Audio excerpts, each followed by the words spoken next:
aquestes pràctiques, no? Parlant amb la nostra assessora en aquestes qüestions, Cristina Borrallo, de Futur Legal, benvinguda. Molt bon dia. 5.000%, això és usura. I l'usura està prohibida. Com pot ser que existeixi això amb una pràctica usurera si està prohibida? No, qui regula això? No se pot cobrar aquest interès, està prohibit per llei? Sí, efectivament podríem estar parlant d'aquests interessos com a usurers, perquè la llei de repressió a l'usura precisament els defineix d'aquesta manera. És una pràctica que s'està donant en el mercat i per tant volem això donar aquesta cautela des d'aquí de que la gent tingui molta cura en accedir a aquest tipus de préstecs i efectivament ara a la fi hi ha una iniciativa legislativa que parteix per l'antic director general de consum d'aquí de les Illes Balears, que ara ha proposat també i està intentant defensar aquesta mesura en el govern perquè se pugui regular efectivament aquesta qüestió.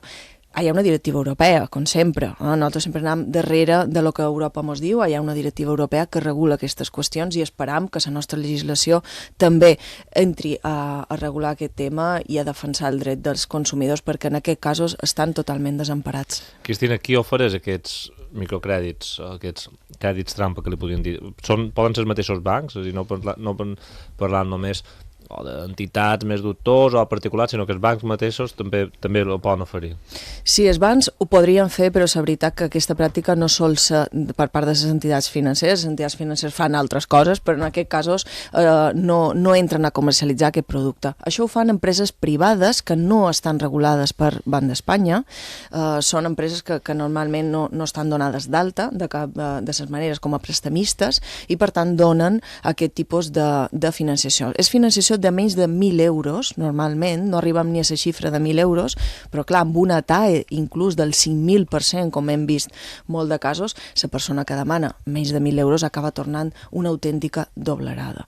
Per tant, molta de cura, sobretot en temes publicitaris, perquè si mireu un poc televisió també nacional, doncs sabeu, no?, que fan una publicitat molt agressiva i la gent, quan sabeu amb una necessitat determinada, pica, cau amb aquest tipus de producte i el que fan és que entren en una espiral immensa de sobreendeutament, perquè a vegades els diuen que la primera disposició la poden tornar sense interessos. Clar, la gent accedeix i a partir d'allà mai surt, perquè tornen a estirar d'aquest tipus de préstec i no surten d'aquesta espiral. Són aquests anuncis que veiem a televisió que diuen consigue 5.000 euros en un minuto, llama ya y sin aval y sin ningún això és el que hem d'evitar. De fet, hi ha un eslògan que diu el dinero directo, també, que és molt conegut. O sigui, dinero directo. Més clar no t'ho poden... Són aquestes coses de les que hem de desconfiar perquè són una trampa. Efectivament, són una trampa total i són préstecs això d'empreses que se publiciten massivament i una publicitat molt agressiva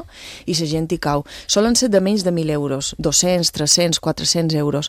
Què passa? Que quan és menys de 1.000 euros, ni tan sols han de donar informació, han de reportar informació en el Banc d'Espanya, la CIRBE.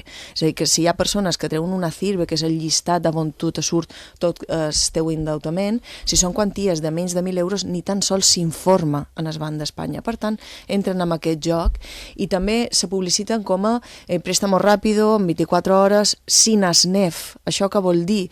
Que ni miren si tu pots tornar aquest préstec. Malament siguis morós, te deixen els dobles. Efectivament. Tot i que tu estiguis en llistats de morosos, en llistats de solvència patrimonial, aquesta gent no ho mira. S'arrisca i te dona aquest doblers. Per què s'arrisquen? Perquè són tant els interessos que comencen a pagar que tot d'una ja haurien recuperat el seu crèdit, no? I hem de tenir moltíssima cautela perquè ja només el que t'estan donant i el que tu has de tornar, sinó que el clausulat d'aquests préstecs, perquè no deixen de ser préstecs al consum, és molt abusiu. Té clàusules, condicions que fan que la persona se vegi en una situació molt arriscada en cas d'impagament. Cristina, què recomanaries si mos posam en la pell d'una persona desesperada que necessita posar 900 euros no d'un dia per demà, però en els propers dies, no? És a dir, quina solució li poden donar per evitar això, però per aconseguir també el seu propòsit, que és sobreviure en aquesta situació desesperada i superar aquest problema. Tu què recomanaries?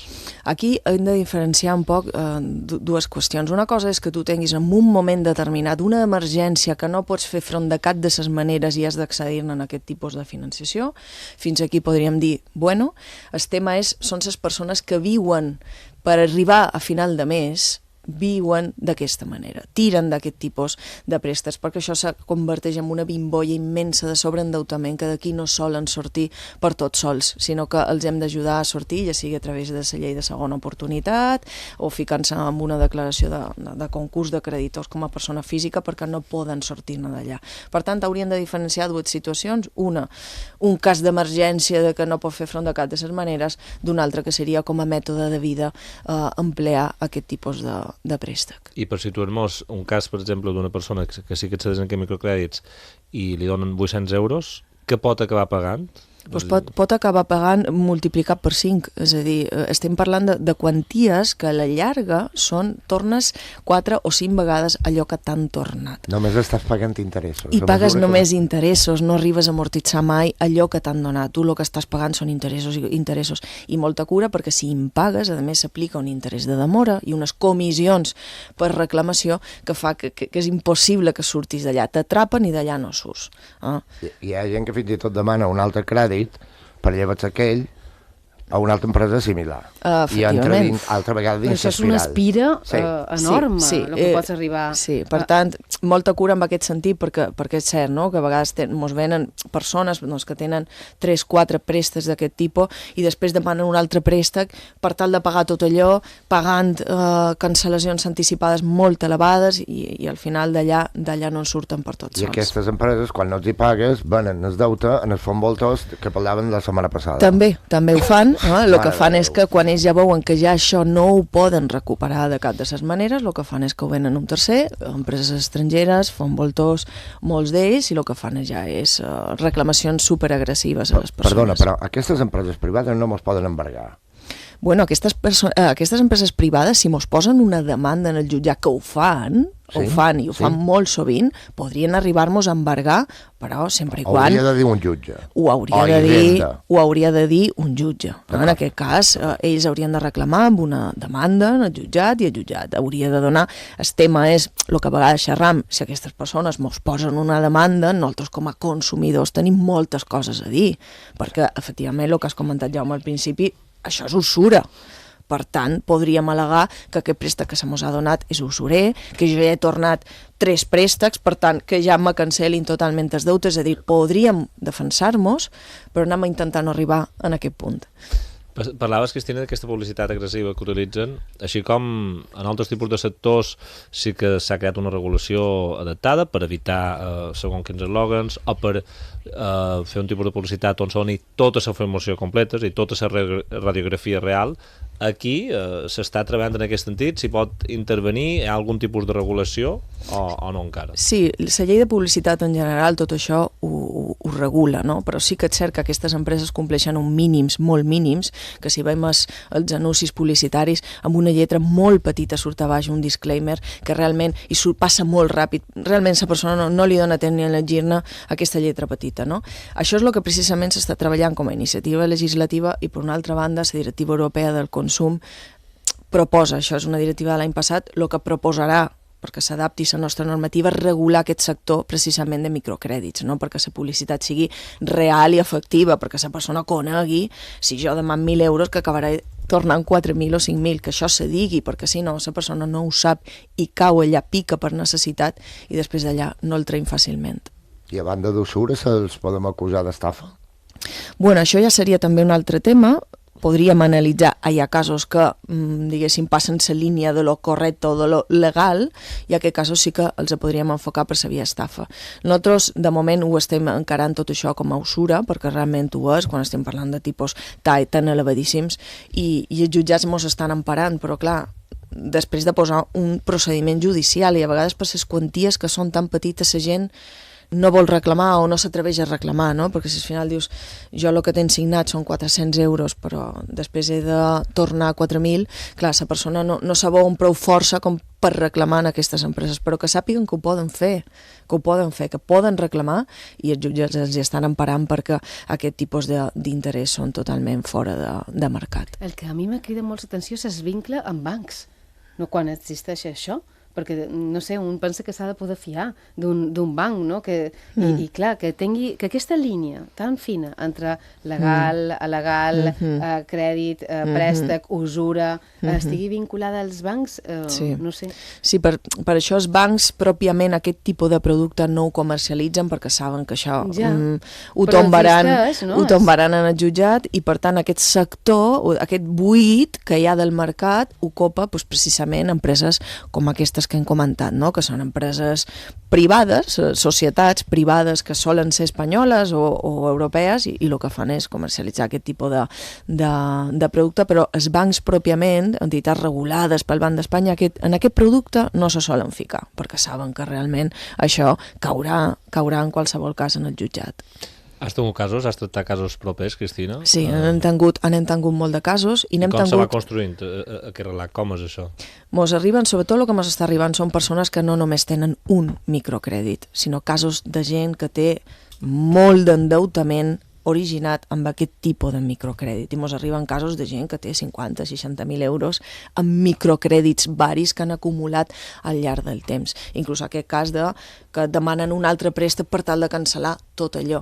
Aquest casos, quan ja la persona ja se veu en una situació ja impossible de reparar, en aquest cas sí que ja ho enfocam per la via de la llei de segona oportunitat, que és un procediment concursal, i aquestes persones el que diuen al jutge és jo tot això no ho puc pagar de cap de les maneres, i a través del procediment concursal que en qualque moment hem comentat, el jutge el que fa és que els hi exonera, els hi perdona, els hi condona tot aquest endeutament.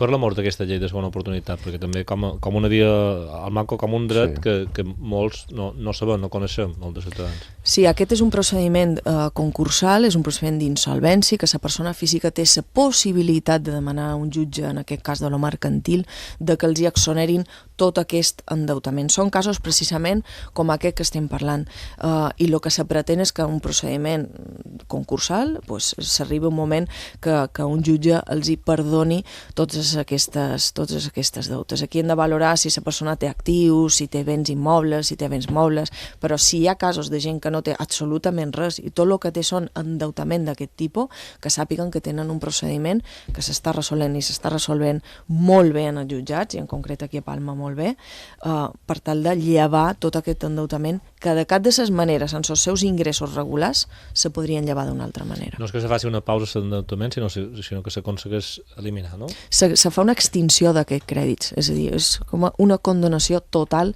de l'endeutament.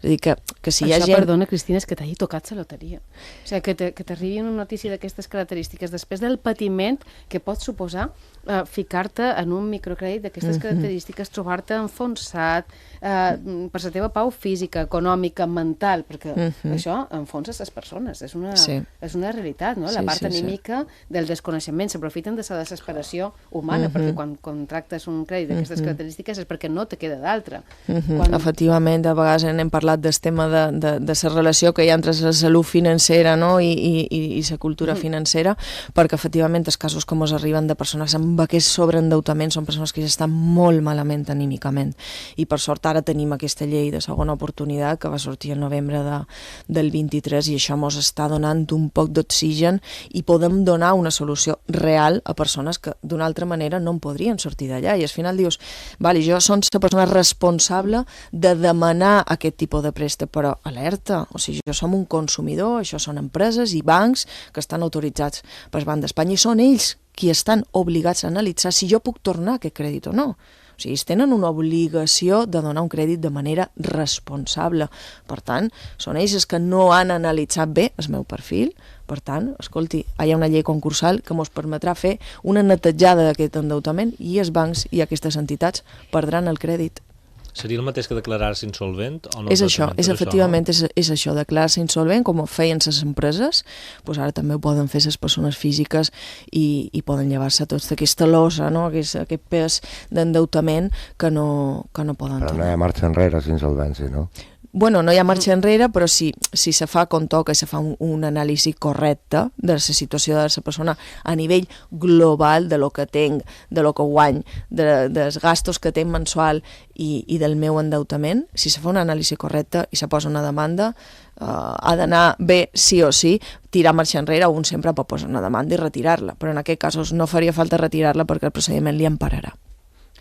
Per favor, fugir de microcrèdits, igual que s'ha de fugir de revolving, que és una altra paraula horrorosa que ja vàrem aprendre en Cristina Borrallo i que malauradament també és una realitat. Un altre dia podem reprendre la qüestió de les targetes revolving, que per cert algunes s'anuncien i ja diuen revolving, que això és una pista, ja te fan la feina, no? Perquè quan ja te diu targeta revolving ja pots fugir corrensos. Efectivament. Cristina Borrallo, moltíssimes gràcies. Gràcies a vosaltres, bon dia. Actualitat financera.